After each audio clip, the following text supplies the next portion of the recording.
Another day, another Diddy story on my feed.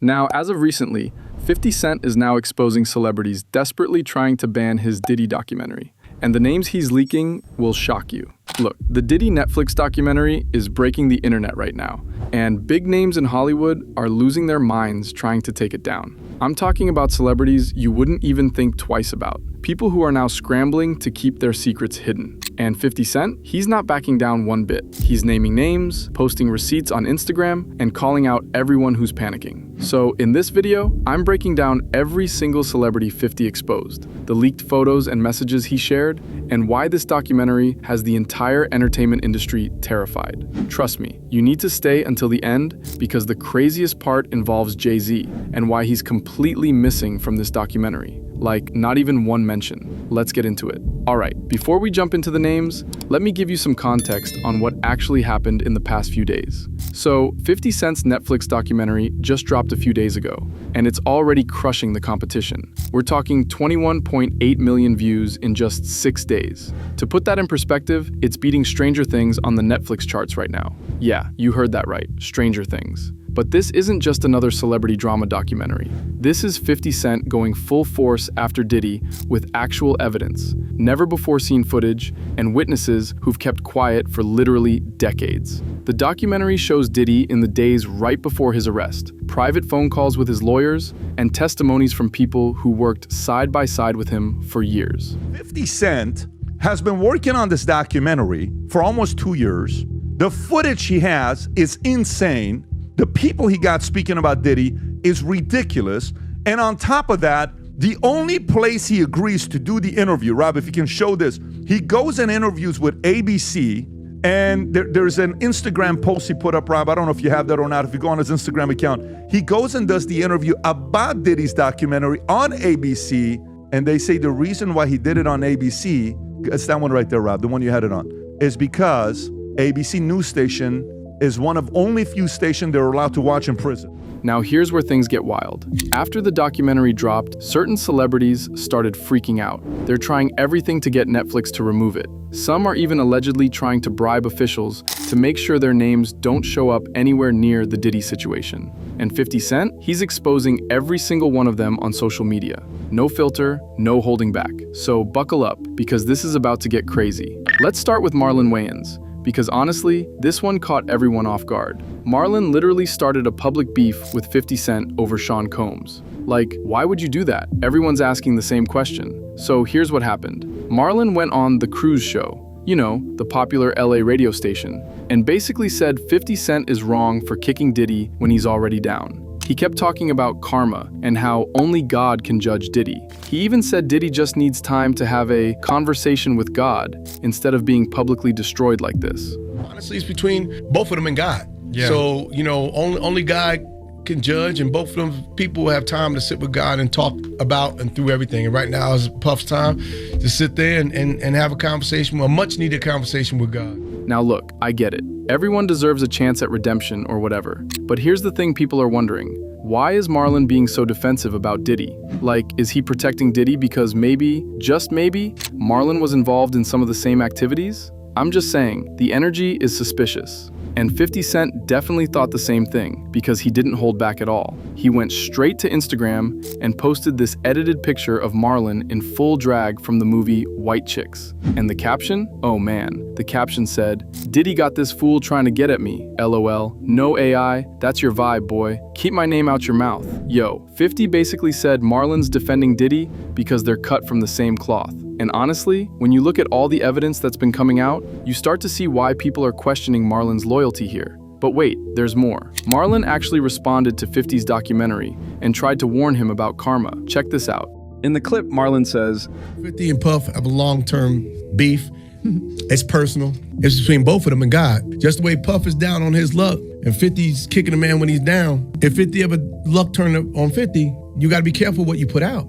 There's a karma to every action that you think. So basically, Marlin's saying 50's gonna get karma for exposing Diddy. But here's the question everyone's asking. Why are you so pressed about this, Marlin? What's really going on? Even Charlemagne the God called out the double standard. He said people only complain about kicking a man when he's down, when it's a black producer like 50 Cent making the documentary. But when TMZ dropped a Diddy doc, when Hulu dropped one, When Peacock made one, nobody said a word. Nobody talked about karma then. So why is everyone coming for 50 Cent specifically? It's giving, I'm protecting my friend because I might be next energy. That's all I'm saying. All right, now we're getting to the part that has everyone confused. And honestly, this might be the most suspicious thing about the entire documentary.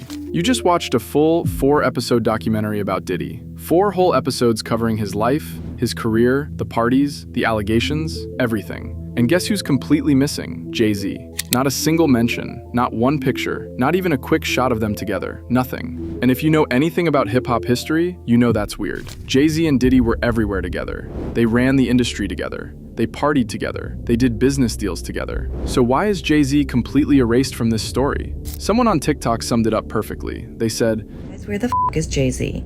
Just finished watching the Diddy documentary and not a picture, not a mention, no video footage, nothing with Jay-Z. Like, what kind of deal did 50 strike with the Carters?" I've Googled it and I can't seem to find anything except for the 150 post that he did. And I can't tell if he's trolling Jay-Z or what's going on. Is he so powerful that he is getting out of this? Is it the Epstein files? What's the tea? and you know what? That's a valid question. Because just a few months ago, we literally saw allegations involving both Jay-Z and Diddy together. Now suddenly, Jay-Z has vanished from the narrative like he never existed. So here's the theory going around. People think 50 Cent made a deal with Jay-Z and Beyonce. Maybe Jay-Z agreed to stay quiet, or helped 50 with something behind the scenes, and in return, 50 kept him out of the documentary completely. Because let's be real, there's no way you can tell Diddy's full story without mentioning Jay-Z. It's impossible. Now, if you've been paying attention to Jaguar Wright, you already know what's coming next. Jaguar has been saying for years that once Diddy goes down, Jay-Z is next in line. She literally predicted all of this. In one of her interviews, Jaguar said, "So why does it all come to a head now? Why now? Why?" Because he's the acceptable monster at this time, like R. Kelly was the last time I sat on this couch. So who's next? Y'all don't see the lineup? Yeah, we see the lineup. I'm just waiting to see who's next. Jay-Z is setting Diddy. Yo, when she said that, everyone thought she was crazy. But now people are starting to believe her. Because why else would Jay-Z be completely removed from a documentary about the man he worked closest with for decades? Think about it. Jay-Z was at those parties. Jay-Z was doing business with Diddy. They were both at the top of the music industry together. So where is he in this documentary? The silence is loud, real loud. Next up, we got Ja Rule. And honestly, this guy just can't help himself when it comes to 50 Cent. Ja Rule has been trying everything in his power to talk bad about 50 and throw dirt on this Netflix documentary. He's been on Twitter, posting comments, basically doing anything he can to make 50 look bad. For Sean Combs than it is for giving the victims a platform. What they consider a pre-existing beef, right, for 20 years, right, is me being uncomfortable with him suggesting that he takes me shopping, or I looked at it like it was like a tester, like maybe you'll come play with me type of thing, right? And it's not personal. But here's the funny part. Gene Deal, you know, Diddy's former bodyguard who's been spilling all the tea, already exposed Ja Rule. Gene said Ja Rule had his own private situations with Diddy back in the day. He hinted that Ja Rule was involved in the same type of activities that Diddy's being accused of now. So maybe that's why Ja Rule is so pressed about this documentary. Maybe he's worried that if people keep digging, his name is gonna pop up next. Just a thought. 50 Cent even posted about it, saying Ja Rule is trying to protect Diddy because they're both in the same boat. And based on what Gene Deal said, that's probably true. Despite all the hate, all the celebrities trying to take it down, and all the legal threats, this documentary is absolutely dominating right now. 50 Cent posted the numbers on Instagram, and they're insane. The documentary hit 21.8 million views in just 6 days. That's bigger than Stranger Things, which is literally one of Netflix's biggest shows ever. 50 captioned the post, 21.8 million views in 6 days. Boom, bigger than Stranger Things. You see it. And someone in the comments said, "Diddy stranger than Stranger Things." Yo, I'm not even gonna lie. After watching this documentary, that comment hits different. Because the stuff revealed in those 4 episodes, it's darker than any horror show Netflix has ever made. People are binge watching it. Everyone's talking about it. It's trending on every platform. And the more celebrities try to take it down, the more people want to watch it. Classic Streisand effect, you know what I mean? All right, now we're getting into the really heavy stuff.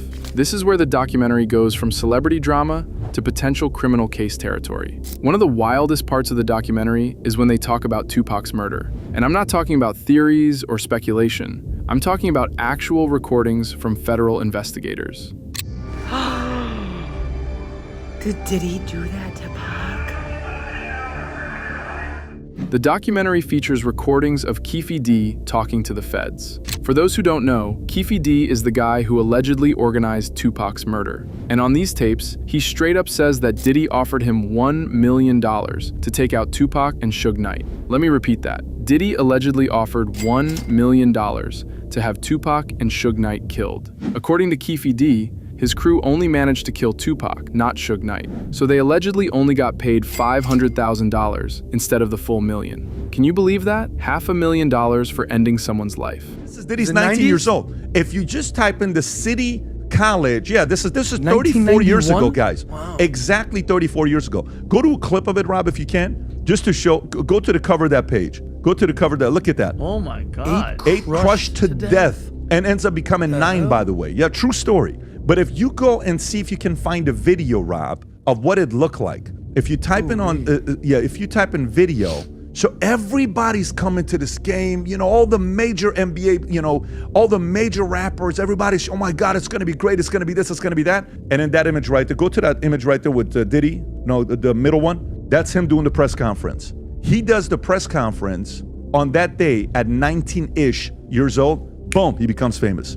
And he creates that rumor reputation of he can put the biggest parties in the world and people show up, the biggest promoter. So that became a way where his image got bigger and bigger and bigger. The documentary goes deep into this. They show how Diddy allegedly felt threatened by the friendship between Tupac and Biggie. Multiple people in the doc said Diddy didn't like how close Biggie and Tupac were getting. He felt like Biggie was choosing Tupac over him, and that made him jealous. So what did he do? According to these allegations, he paid to have Tupac eliminated. And because of this documentary, people are now saying the Tupac case might be reopened. The evidence is right there. The recordings are real. The FBI has them. It's all on Netflix for the world to see. This isn't just hip-hop beef anymore. This is murder. This is federal investigation territory. And if you think that's crazy, wait until you hear what the documentary says about Biggie's death. Kurt Burrows, who is Diddy's business partner and co-founder of Bad Boy Records, tells a story that'll blow your mind. He said Diddy forced Biggie to stay in Los Angeles,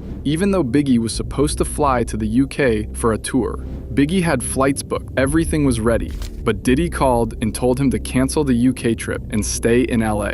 Days later, Biggie was murdered in a drive-by shooting. Kirk said Diddy even paid for Biggie's funeral using Biggie's own money. Like, he charged the cost of the funeral to Biggie's estate. That's your best friend, your biggest artist, the guy who made you famous, and you're charging his family for his funeral? That's cold. And it gets worse. The documentary claims Diddy used Biggie's death to boost his own fame. He shot the video for I'll Be Missing You and acted like he was devastated. But behind the scenes, he was allegedly using Biggie's murder as a publicity stunt to make himself even bigger. That's not loyalty. That's not friendship. That's calculated manipulation. Now, Diddy's lawyers obviously didn't just sit back and let this documentary drop without a fight. As soon as it went live on Netflix, they went into attack mode. Diddy's legal team sent a cease and desist letter to Netflix, calling the documentary a shameful hit piece. They said Netflix used stolen footage that was never authorized for release. They're basically saying 50 Cent and Netflix broke the law by using private footage of Diddy without permission. And they're threatening to sue for millions. But here's where it gets interesting. 50 Cent and the documentary's director, Alexandria Stapleton, aren't backing down at all. They said they obtained all the footage legally and have all the necessary rights to use it. Recordings give viewers an intimate look at Combs's mindset ahead of his criminal trial, even conversations with his legal team. Does he know y'all have this in the doc? I would doubt he knows. So when this airs, that'll be the first time that his legal team, Diddy, that everybody knows that this footage is now seeing the light of day. Perhaps. What was he intending to use it for? I have no idea what he was doing that for. I mean, you know, you're talking about a man who films himself doing everything. And you want to know the craziest part? That footage came from a videographer that Diddy himself hired. Yeah, you heard that right. Diddy hired someone to follow him around and record everything in the days before his arrest. He thought he was going to beat the case and make his own documentary about how innocent he was. But instead, that footage ended up in 50 Cent's hands. And now it's on Netflix for 21.8 million people to watch. Talk about karma, right?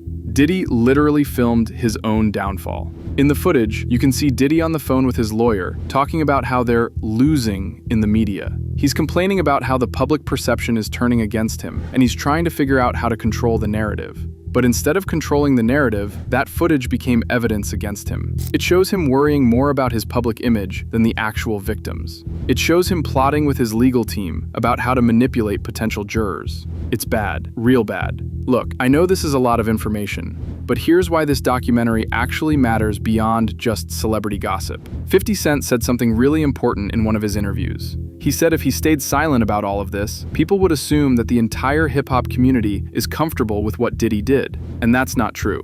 50 said he's making this documentary to show the world that hip-hop does not support abuse. Hip-hop does not support manipulation. Hip-hop does not support using power to hurt people. This documentary isn't about revenge. It's not about 50 Cent trying to destroy Diddy for personal reasons. It's about accountability. It's about giving a voice to the victims who were too scared to speak up for decades. The documentary features real victims, real evidence, real consequences.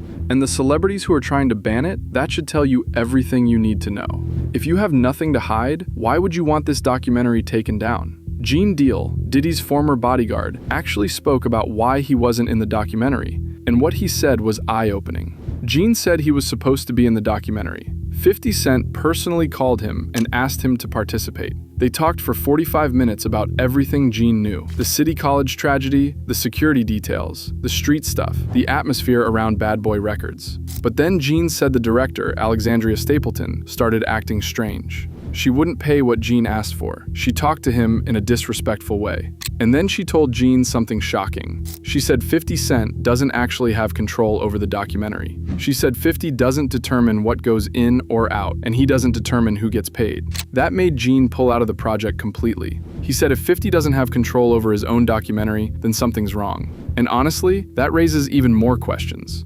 Who really controls this documentary? Is Netflix pulling the strings? Did Jay-Z have a say in what got included and what didn't? We might never know the full truth. But what we do know is this documentary is changing the game. It's exposing decades of secrets. It's giving victims a platform. And it's forcing the entertainment industry to face the truth about what's been happening behind closed doors. So there you have it. Marlin Wayans defending Diddy for no clear reason. Jay-Z mysteriously missing from the entire documentary. Ja Rule throwing shade to protect himself.